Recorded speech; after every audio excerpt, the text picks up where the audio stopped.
कामुक नहीं होता, लेकिन आदमी हर स्थिति में हर समय कामुक है। जैसे कामुकता उबल रही है, जैसे कामुकता ही सब कुछ है। ये कैसे हो गया? ये दुर्घटना कैसे संभव हुई है? पृथ्वी पर सिर्फ मनुष्य के साथ हुई है और किसी जानवर के साथ नहीं। क्यों?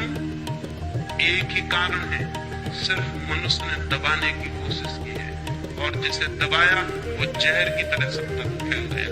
और दबाने के लिए हमें क्या करना पड़ा? दबाने के लिए हमें निंदा करनी पड़ी, दबाने के लिए हमें गाली देनी पड़ी, दबाने के लिए हमें अपमानजनक भावनाएं पैदा करनी पड़ी। हमें कहना पड़ा सेक्स पाप है, हमें कहना पड़ा कि सेक्स नरक है, हमें कहना पड़ा कि जो सेक्स में है वो गरेत है, निंदित है।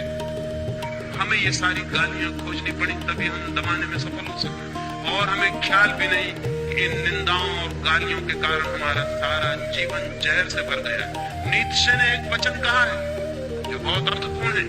उसने कहा है कि धर्मों ने जहर खिला के सेक्स को मार डालने की कोशिश की थी। सेक्स मरा तो नहीं, सिर्फ जहरीला होकर जिंदा है। मर भी जाता तो ठीक था, वो मरा नहीं, लेकिन और गड़बड़ हो गई बात। वो जहरीला भी हो गया और जिंदा है। ये जो सेक्सुअलिटी है, ये जहरीला सेक्स है।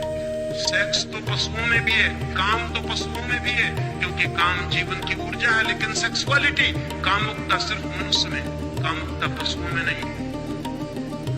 पशुओं की आंखों में देखें, वहां कामुकता दिखाई नहीं पड़ेगी।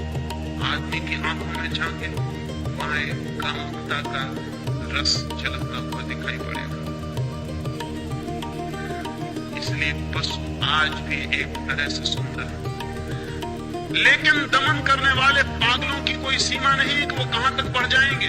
मैंने कल आपको कहा था कि अगर हमें दुनिया को सेक्स से मुक्त करना है तो बच्चे और बच्चियों को एक दूसरे के निकट लाना होगा। इसके पहले कि उनमें सेक्स जागे, 14 साल के पहले वे एक दूसरे